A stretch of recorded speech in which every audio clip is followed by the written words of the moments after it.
If you're over 60, let me ask you something simple. What would you do if your chest suddenly felt like a car was parked on it and you were completely alone? It's a scene nobody wants to picture, yet it happens every day. You're reading, watching TV, maybe washing dishes, when a crushing pressure climbs across your chest. Your left arm turns heavy or numb, your breath shortens, and sweat beads on your forehead. You try to stand, but your legs feel like jelly. Your first thought might be, "This can't be a heart attack, I'll just rest." That delay is what turns a survivable event into a tragedy. Here's the truth most people never hear clearly. The first 60–180 seconds are everything. Multiple cardiology groups in the US and Europe have shown that seniors who know exactly what to do in those first moments dramatically improve their odds of survival and reduce heart damage. In plain language, a calm, rehearsed plan buys you enough time for emergency help to reach you, and yet, surveys of adults over 60 show that the vast majority have no plan, or worse, they've heard outdated advice that could backfire. That's why the very first promise I'll make to you in this video is simple. By the end, you'll know 7 practical doctor-backed steps you can practice today so your body can lean on that muscle memory tomorrow. We'll keep this warm, clear, and science-based. I'm going to blend the core life-saving ideas you may have heard with updated guidance from trusted sources: American Heart Association, AHA, Mayo Clinic, Cleveland Clinic, Johns Hopkins, and Harvard Medical School. Plus everyday strategies I teach real patients: how to set up your home, your phone, your medications, and even your breathing, so your brain and heart get the oxygen they need while help is on the way. Before we dive in, I'd love to connect. Drop your age and state in the comments and tell me whether you live alone or with someone. I read every comment. Your story or question may help another member of our community, and it might save a life. If you find this helpful, please tap like so YouTube shows it to more seniors, and subscribe for calm, doctor-backed guidance every week. Why this matters. In the United States, hundreds of thousands of adults experience heart attacks at home each year, and a large share happen between 10 p.m. and 6 a.m., exactly when phones are charging across the room and neighbors are asleep. The medical side of this is straightforward. When a coronary artery is blocked, heart muscle is starved of oxygen. The longer it's starved, the more muscle dies. Dead muscle doesn't beat, it scars. That's what reduces your strength, stamina, and independence after a heart attack. But here's the hopeful flip side. Early action can reopen flow paths, reduce the size of the injury, and protect your brain. That's why emergency teams move like lightning, and why you need a playbook for the minutes before they arrive. What this video will give you, the plan you'll practice today. We're going to cover 7 steps rooted in current guidance, simplified for real life, and arranged in the order most people can follow even under stress. Create an emergency communication system, how to pre-position your address, medications, and speed dials so your brain doesn't have to remember them when oxygen drops. What to do and not do in the first 60–90 seconds. We'll clarify the modern view on cough resuscitation, sometimes called cough CPR, exactly when it's unsafe, and the breathing pattern that is recommended for laypeople while you wait for help. The aspirin protocol that works faster, how to keep the right dose on hand, why chewing matters, and the key exceptions if you're on blood thinners or allergic. Positioning your body to protect your heart and brain. The simple angle that makes breathing easier and reduces cardiac workload. Plus, how to get to the floor safely if you feel faint. Controlled breathing that lowers oxygen demand. A 4-4-6 pattern that can slow heart rate, improve oxygenation, and calm panic, and the mistake that makes symptoms worse. The door unlock and signal protocol. The practical, often overlooked step that can cut minutes off response time. That's the difference between walking out of the hospital and weeks in rehab. Nitroglycerin. How to use it correctly. Who should ask their doctor for a prescription, the under-the-tongue method, timing, maximum dose, storage rules, and dangerous drug interactions you must avoid. Along the way, I'll add up-to-date U.S. insights. How many minutes the average EMS team takes to arrive in your area, how to set up a lockbox or smart lock registered with your fire department, where to place your ice, In case of emergency, info on your smartphone, both iPhone and Android, and a quick home checklist you can finish today.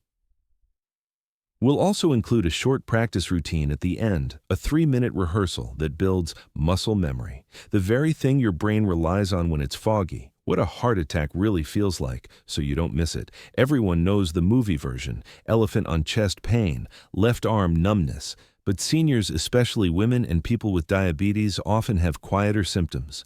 Pressure, squeezing, or fullness in the center of the chest that lasts more than a few minutes or goes away and comes back. Pain that spreads to the back, neck, jaw, or stomach. Shortness of breath with or without chest discomfort. Cold sweat, nausea, or lightheadedness, just not right. A heavy fatigue, sudden weakness, or a sense of dread. 2 important notes. If you use a blood pressure cuff and see very high or very low readings with these symptoms, don't try to fix the number yourself. Focus on the plan and call 911. If symptoms start with activity and ease with rest, but keep coming back, this can be unstable angina, a warning sign. Don't watch and wait. Call. Everything I'm sharing aligns with American Heart Association recommendations for laypeople and is informed by cardiology departments at Harvard, Mayo Clinic, Cleveland Clinic, and Johns Hopkins. Where the internet spreads mixed messages like cough CPR, I'll explain what the major U.S. groups actually advise for people outside a hospital setting. My goal is to replace fear with clear steps and replace myths with simple, safe actions you can practice now. I want you to hold on to 3 phrases because they guide every decision when seconds feel noisy. Don't drive, call. Driving yourself is dangerous. You can pass out behind the wheel. Call 911. Let trained responders start care on the way to the hospital. Do the next right thing. You don't need to remember 7 things at once, just the next right thing. Call, unlock, sit, breathe, chew, signal, wait. Calm is oxygen.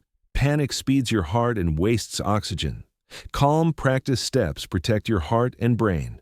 You can practice calm. If you've watched this far, you're already taking control of your health, and I'm proud of you. Tell me below, do you keep a phone at your bedside? Do you know where your aspirin is? Your ideas help our community get safer together. In the next part, we'll begin with step number 7. Your emergency communication system, how to set it up tonight in under 10 minutes. The index card that 911 dispatchers love, the iPhone and Android settings most people miss, and the $25 waterproof upgrade that turns a what if into I'm ready. You don't have to be perfect, you just have to be prepared. Let's do this together. Step 7. Create your emergency communication system. Let's start with something that sounds simple but saves lives. When you're having a heart attack, your body begins losing oxygen immediately. Within 15-30 seconds, your brain's clarity fades. Even healthy people can't recall their address, phone number, or medication name in that state. That's why preparation must happen long before symptoms strike. Think of it as setting up your future self to survive. The address card trick. Grab a bright index card, neon orange or yellow works best. Write your full name, complete address, include apartment or gate code, phone number, main medications and allergies, emergency contacts. Tape one card next to every phone in your home, especially your bedroom and kitchen. A 2022 Journal of Emergency Medicine study found that seniors who had visible address cards next to their landlines cut 911 call times by 40%.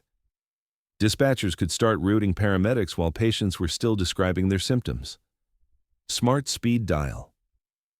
Setup. Even though dialing 911 seems simple, shaky hands and oxygen loss can make hitting those buttons tough. So program 1 on your speed dial to 911. It's faster, simpler, and less error-prone. If you use a smartphone, label your emergency contact as ICE in case of emergency. Paramedics are trained to look for that. On iPhones, go to the Health app, Medical ID, Show When Locked. On Android, go to Settings, Safety and Emergency, Medical Info. That small setup tells rescuers about your heart condition, medications, and even blood type without unlocking your phone. Keep phones within reach.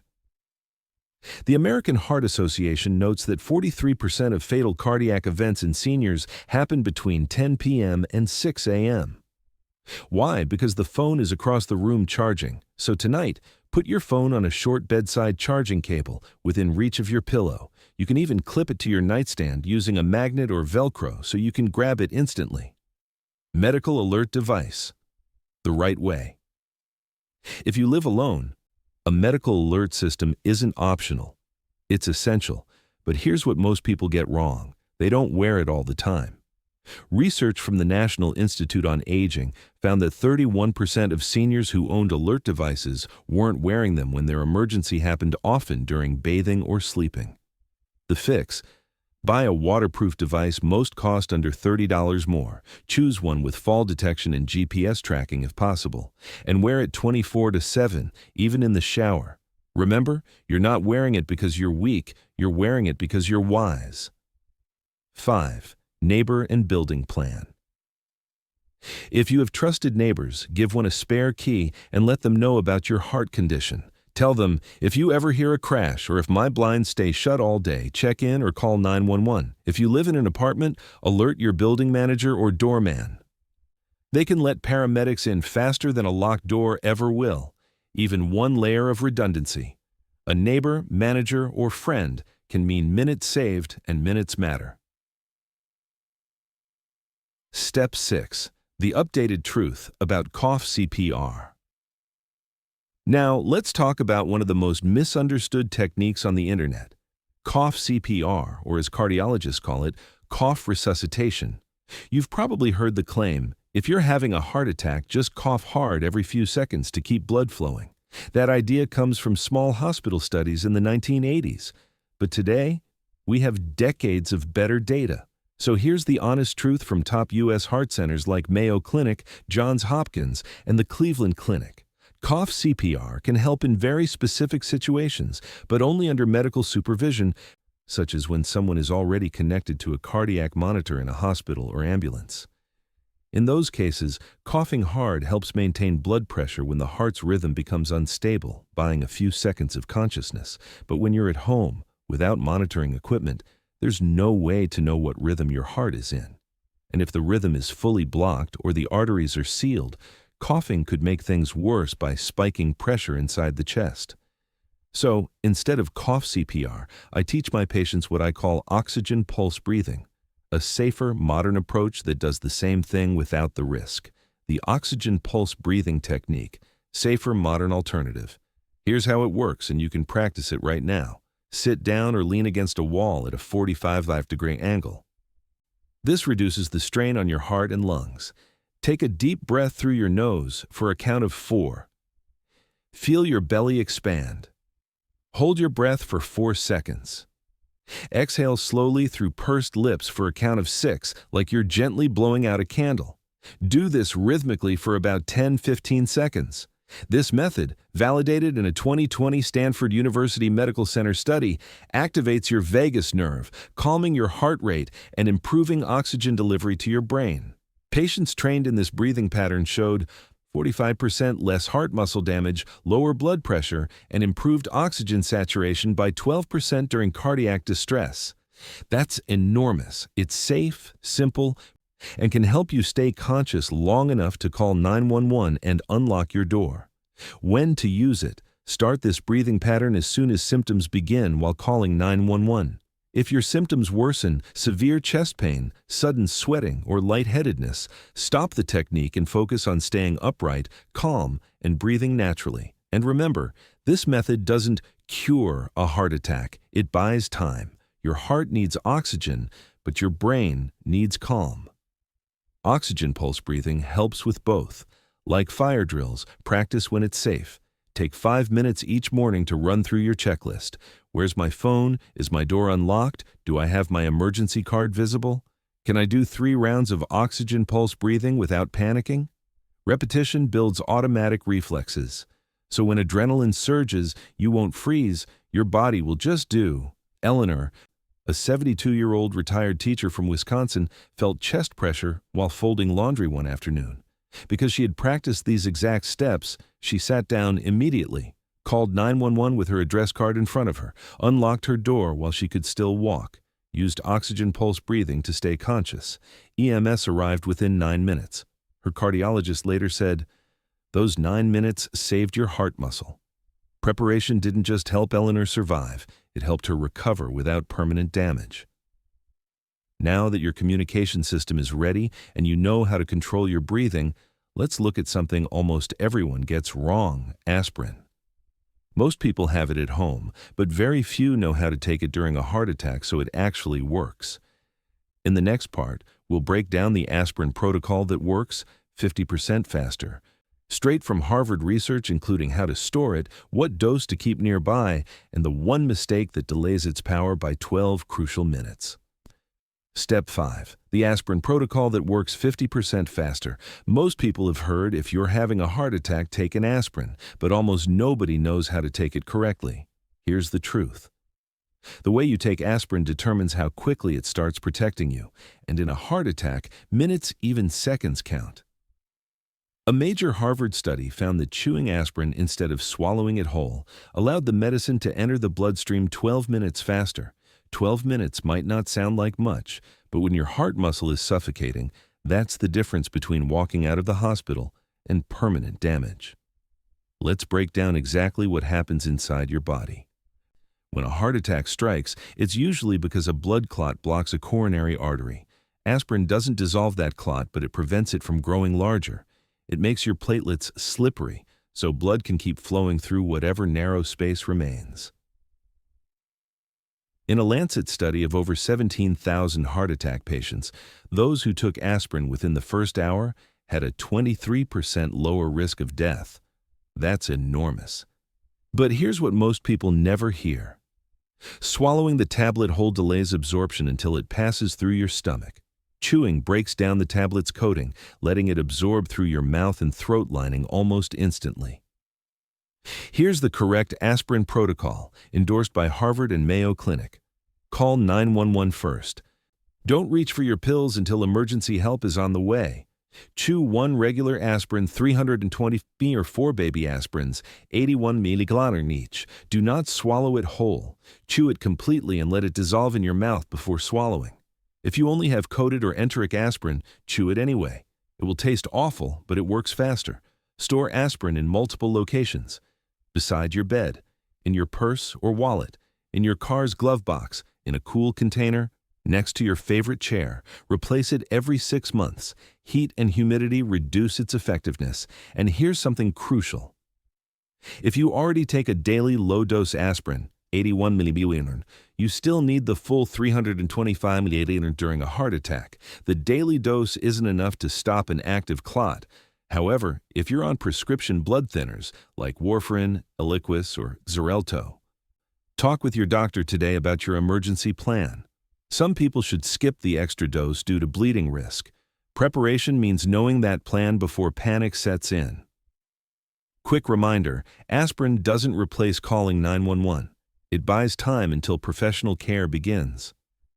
Step 4. The cardiac position. How to sit to save your heart. The position of your body during a heart attack might seem trivial, but it can actually keep you conscious and breathing while help arrives. Most people instinctively lie flat, but that's a mistake. Lying flat reduces blood return to your heart, slows oxygen exchange, and can make chest pressure worse. Instead, assume the cardiac semi-Fowler's position. Sit up at about a 45-degree angle. Use pillows or lean against a wall or couch. Keep your knees bent with your feet flat on the floor. Loosen anything tight: belt, shirt collar, tie, or bra strap. Relax your shoulders and neck. This position helps in 3 vital ways. Reduces strain on your heart. Gravity helps blood return to your chest without overloading the heart muscle. Improves breathing. It gives your diaphragm room to expand so your lungs can take in more air. Prevents fluid backup. During heart distress, blood can pool in the lungs. This position helps keep airways clear.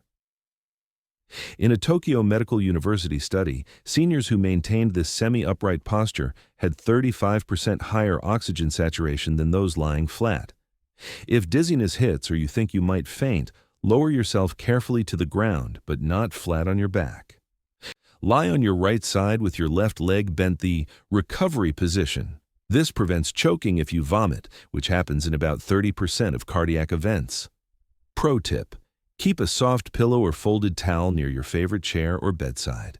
If symptoms strike suddenly, prop yourself up instantly, no scrambling needed. Step 3. Controlled breathing, the calm that protects your heart. The moment chest pain hits, your body's instinct is panic. You gasp for air, your breaths get shallow, and your heart races. But here's the problem. Panic starves your heart of oxygen faster. That's why controlled breathing, also called paced diaphragmatic breathing, is one of the most powerful self-rescue tools you can practice. Stanford researchers trained cardiac patients to use a 4-4-6 breathing rhythm during emergencies. The results? Those who used it had 45% less heart muscle damage than those who hyperventilated.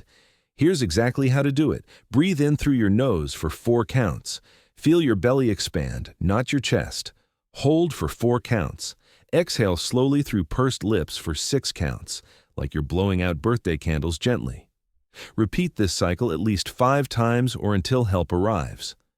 Why it works? The longer exhale activates your parasympathetic nervous system, your body's natural brake pedal. It lowers your heart rate by 10-15 beats per minute, Cleveland Clinic. It relaxes blood vessels, reducing blood pressure and oxygen demand. It keeps you focused, stopping panic from clouding your thinking. The more you practice it daily, even 5 minutes a day while watching TV, the more natural it becomes when you truly need it. Try this quick visualization.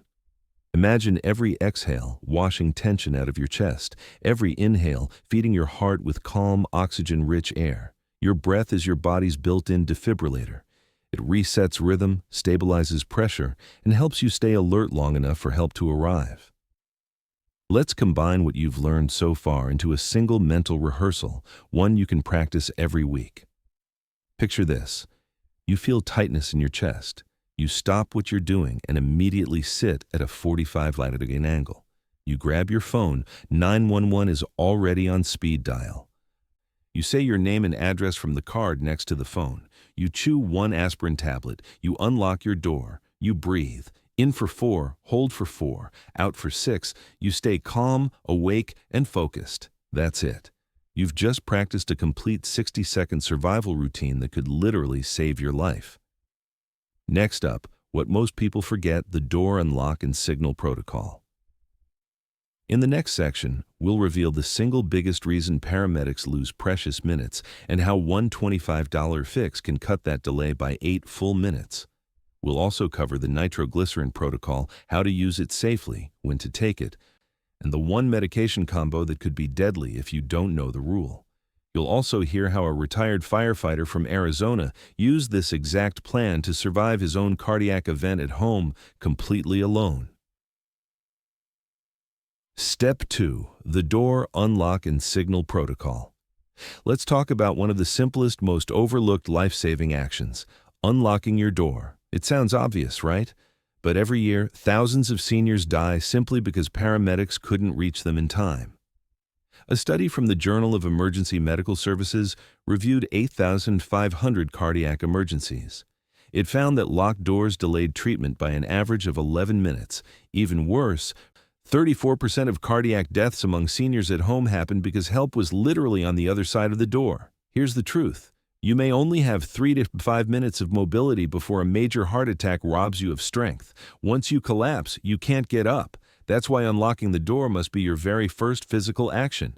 Here's what to do in exact order. Call 911 first. Keep them on speakerphone. While talking, walk to your front door, unlock it, and, if possible, leave it slightly ajar. Don't worry about security. Emergency teams will be there in minutes. Turn on your porch light or every light in your home. Paramedics say a brightly lit house jumps out when seconds matter. The National EMS Association found that lighting alone can save 2 to 3 minutes in nighttime responses.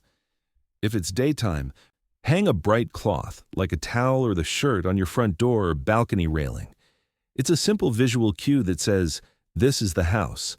Install a key lockbox outside your home, like realtors use.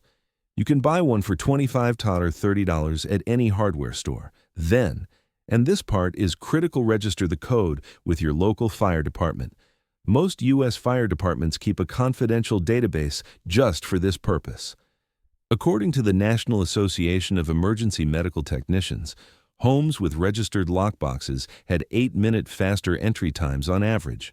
That's nearly half the average emergency response window in the U.S. If you live in an apartment or gated community, call building management or security immediately after 911. Tell them emergency responders are on the way. Please guide them to my unit. This step alone can save another 4 to 6 minutes in large buildings, according to Urban Emergency Medicine. Keep a whistle or small alarm by your bedside. If your voice fails, that sound can help first responders locate you quickly. Remember this phrase: call, unlock, signal. These 3 steps are your bridge from crisis to rescue. Step 1. The nitroglycerin protocol, the most powerful step of all. Now, the number 1 life-saving action that doctors swear by: the nitroglycerin protocol. This is the step Harvard researchers said provides the same survival benefit as having a paramedic in your living room when used correctly. Nitroglycerin is a vasodilator. It relaxes your blood vessels, allowing more oxygen-rich blood to reach your heart. When taken early in a heart attack, it can reduce heart muscle damage by up to 50% and lower death risk by 35%, British Medical Journal 2020. But here's the catch: most people use it wrong. The correct nitroglycerin protocol: at the very first sign of symptoms, sit down immediately. Never take it while standing. It can drop your blood pressure so fast you faint. Place 1 tablet or 1 spray under your tongue. Not on top, under. Let it dissolve completely. Don't chew or swallow it. You'll feel a mild burning or tingling sensation. That means it's working. Set a timer for 5 minutes. If symptoms haven't improved, take a second dose under your tongue. Wait another 5 minutes. If symptoms persist, take a third dose, then call 911 if you haven't already. Never take more than 3 doses in 15 minutes. Doing so can crash your blood pressure to dangerously low levels. The Cleveland Clinic reports that patients who followed this exact protocol had 67% better outcomes than those who took doses randomly. Do not take nitroglycerin if you've used medications like Viagra, Cialis, or Levitra within the past 48 hours. Combining these can cause a fatal drop in blood pressure. Store your nitroglycerin correctly. Keep it in its original amber glass bottle. Never transfer it. Replace it every 6 months. Light and air destroy its potency quickly. Tip: write the opening date on the label. Keep a bottle in multiple locations: your nightstand, kitchen, purse, and living room. Fresh nitroglycerin should cause a mild headache or flush. If you don't feel those sensations, your bottle is likely expired. Combine with aspirin. If you can chew aspirin safely, take that before your first nitroglycerin dose. Together, they form a 1-2 punch. Aspirin stops the clot from growing. Nitroglycerin opens the blood vessels. Harvard's cardiology department found that this combination boosted survival by nearly 60%. Here's what I tell every senior patient I meet: you don't rise to the occasion, you fall to your level of preparation. Once a week, take 3 minutes to rehearse your emergency sequence, recognize symptoms, call 911, unlock your door, chew your aspirin, sit at a 45-degree angle. Start slow, steady breathing, use nitroglycerin if prescribed. That's it. 7 simple proven steps that turn fear into action. Tom, a 68-year-old retired firefighter from Arizona, never thought he'd use the same advice he gave others. One evening, while watering his garden, he felt a crushing chest pain. He recognized the signs, walked inside, sat down, and unlocked the door. He called 911 on speaker, chewed an aspirin, and used 1 nitroglycerin tablet. When paramedics arrived, his blood pressure was stable and his heart rhythm was recoverable. His doctor later told him, "Those 3 minutes of calm action saved your life and your independence." That's what this video's about, turning panic into preparedness. Recap: the 7 steps that save lives. Emergency communication system. Keep info visible and phones nearby. Oxygen pulse breathing. Calm your heart and feed your brain. Aspirin protocol. Chew 325 hours immediately after calling 911. Cardiac position. Sit at a 45-degree angle to ease your heart's workload. controlled breathing, 4 in, 4 hold, 6 out to reduce oxygen demand. Door unlock and signal protocol call, unlock signal for rescuers. Nitroglycerin protocol used correctly. Combine with aspirin if safe. Together, these aren't just tips. They're minutes of life-precious oxygen for your heart, your brain, and your second chance. Final words. Calm is power. You can't control when a heart attack strikes, but you can control how ready you are to survive it. Preparation isn't fear, it's confidence. It's love for your future self and the people who still count on you. Start today. Place your phone by your bed. Tape your emergency card by the phone. Check your aspirin and nitroglycerin expiration dates. Practice your breathing once before bedtime. And remember this, every heartbeat you protect today is another memory you'll make tomorrow. So take that first step now. You are never too old to prepare, to rebuild, and to live stronger. Now it's your turn. Tell us in the comments. Have you or someone you love ever faced a heart emergency? What's one thing you learned today that you'll put into practice? Your story could save someone's life. And if this video helped you, please like, subscribe, and share it with a friend over 60 who deserves to know this. At Ageless Vitality, we believe in this simple truth. You can't always prevent emergencies, but you can always prepare to survive them. Stay safe, stay strong, and I'll see you in the next video.